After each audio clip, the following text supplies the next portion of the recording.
Commissioner that, chairman this, chairman that, limamo ye. General this, general that, commissioner this, commissioner that, chairman this, chairman that, limamo ye. Iteli mamo, big name with the king dog. Mari deli mamo ya kwikaya bingo. Iteli mamo, big name with the king dog. Mari deli mamo young graduates here and there, no employment. But you marry daily man, voya quick, young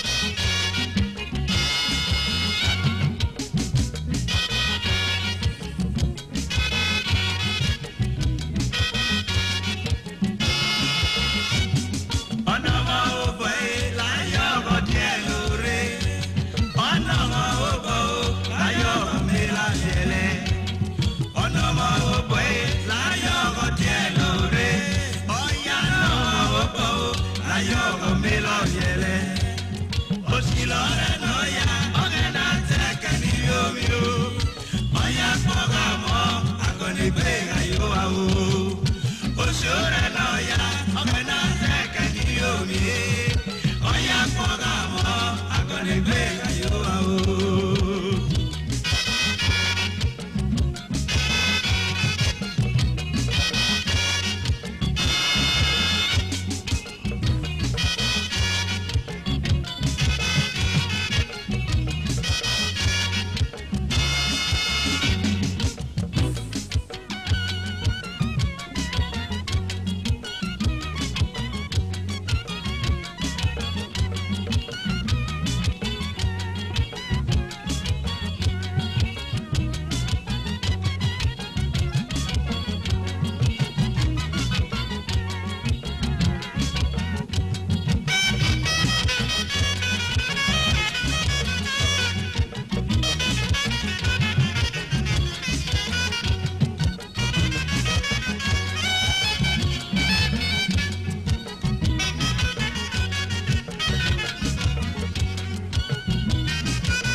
Commissioner that, Chairman this, Chairman that, Mama, yeah.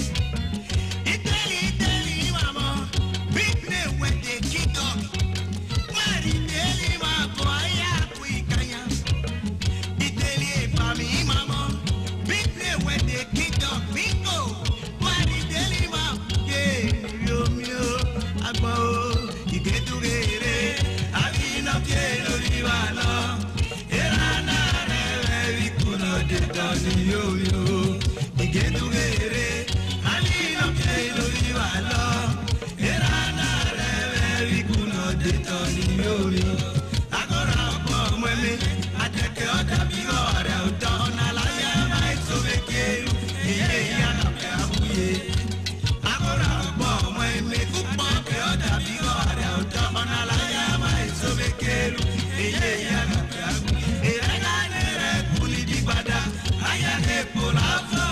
Kaya chepe ore oga twegbe uge mo igiri kwere uge mo so ewo ekai lele wone ojo ashire uge mo gora kwere.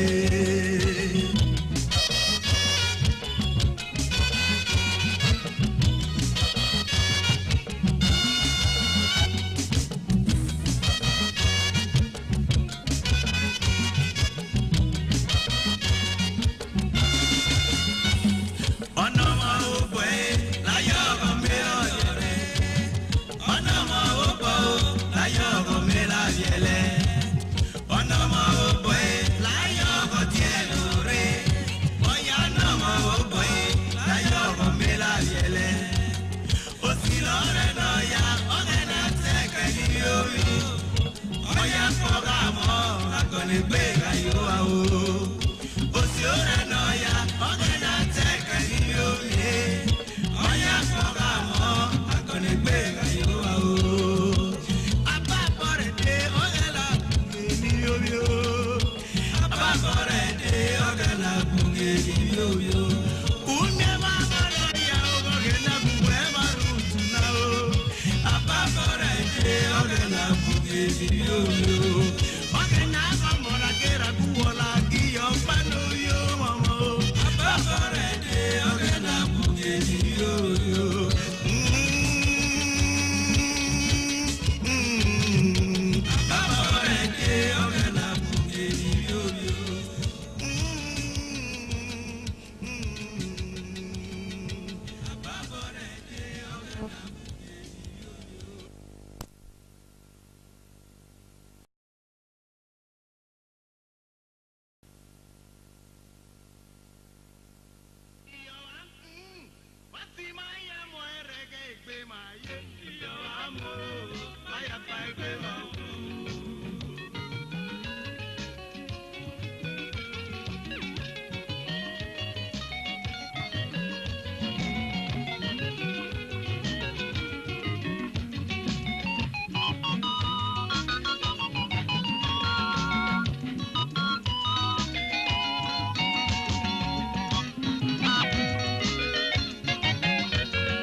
It's a message, but philosophical.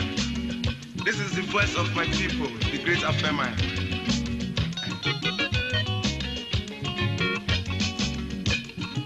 Lavegio, Olegiru Bali, Wale, Egi, I love no with my Sulo, Ama. Agara legi, ami malegi no diabola gawe. Wagelegi, lele gule pa. Oge ya ba bi ami navige oromisi, no kwere, akpo aboda aloyo. Olo ni lo penye, enye no boya, oya no pelo. Afema. Ake, ukbuge ni ma ya yokpo. Mazaya mati pa igbe ma bo maya pa igbe ma bo ali ami meni toya eba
akona mate watu amatote na wa iyo wike kwa amuna bogi wale malu akona mate watu amatote na wa iyo wike kwa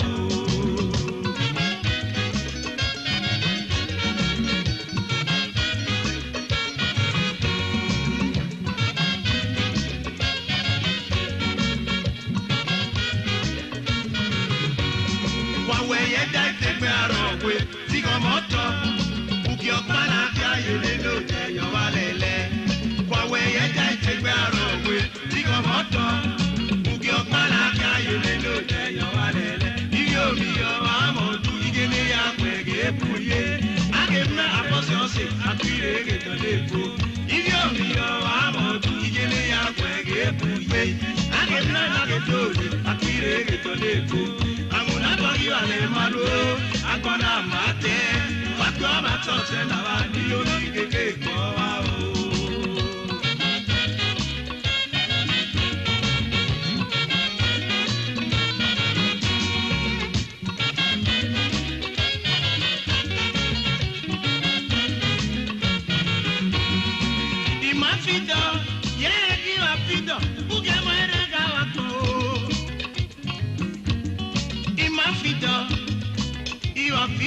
wati mane luga mo miegwe ima fida o uga mo erega wakpo ima fida o meme ki afida wati mane luga mo re ora la kwe mi agara fi akwe akera balali wati ma pa ikopo ora kwe mi agara fi ala fe o akera balali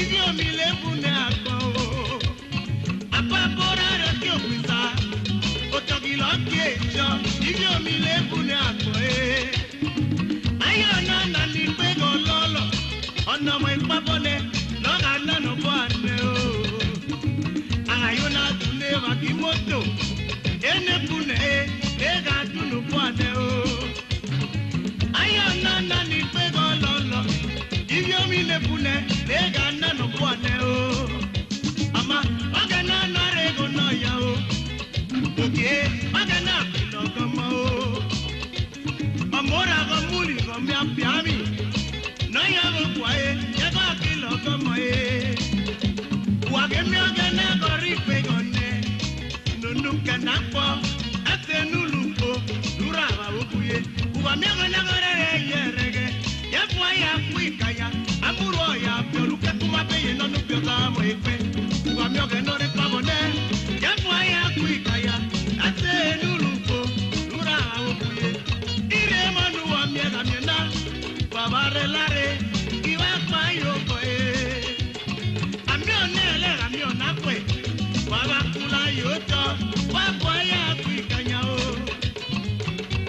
ayo gbo wo wenare ya ka mo mo pe wati wa pa yo wo we na go kwewore ya ga mo mo pe tali go mo ya ye oya no ke mo pe go ya ga ke le go pe wati maru ya uchi o oya no ke mo pe go ya ga mwelo wati ma pa go oya no mo lu du boya a ke mi lo akanya ya ga mi lo we na wati ma ke lo we na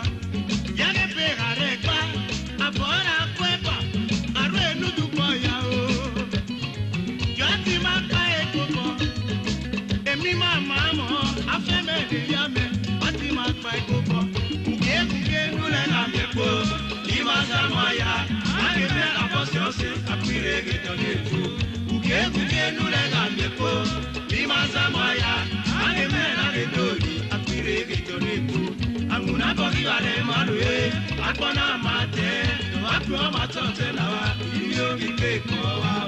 Akuna bogi wale malu, akona mate, wakwa matote na wa, iyo kike kwa wa.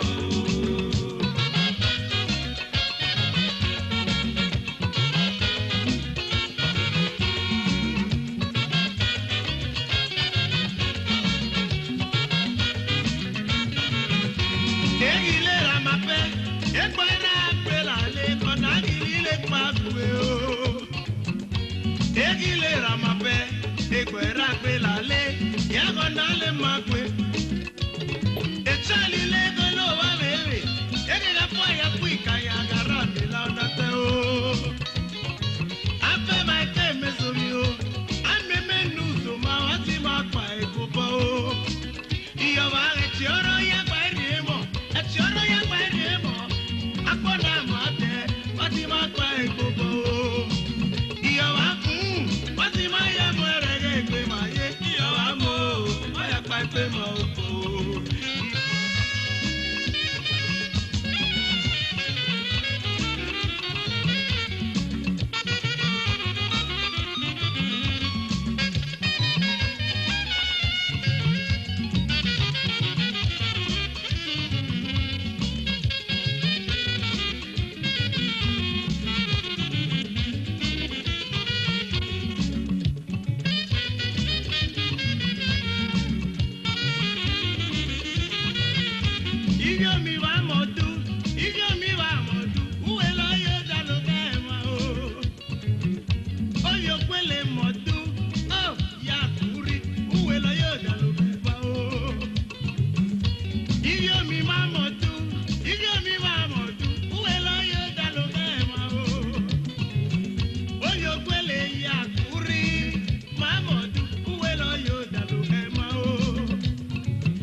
Aduye, itwa potone eru.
bona miena diva varelare papa ya Afrika yo amion nele amion akwe papa yo to diva pa yo ko eba ye nu le na depo imaza moya ani me na pososi akire jo depo ye nu le na depo imaza moya ani me na gejo akire jo depo anguna bori wale malwe akona mate wato matote na iyo ike kwa anguna bori wale malwe akona mate wato matote na iyo ike kwa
Uchobo witi ko bu mind with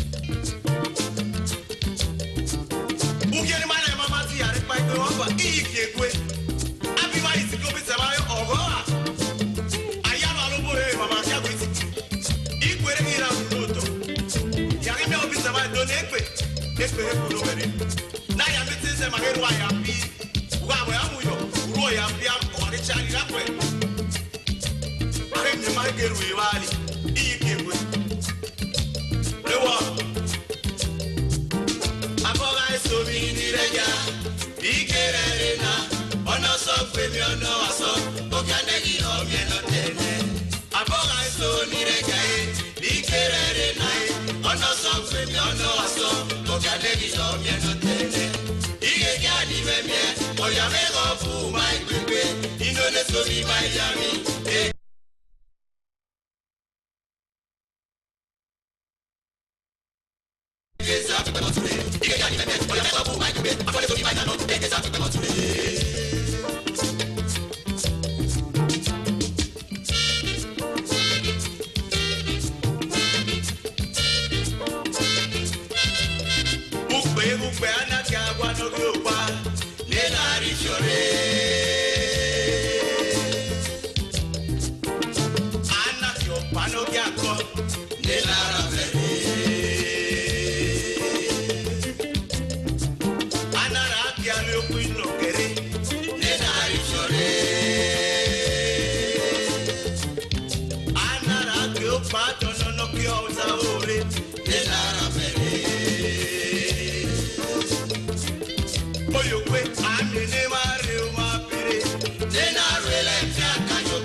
Oyo kwe, I'm in the Mario, my pere.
ká mọ ipá bọ̀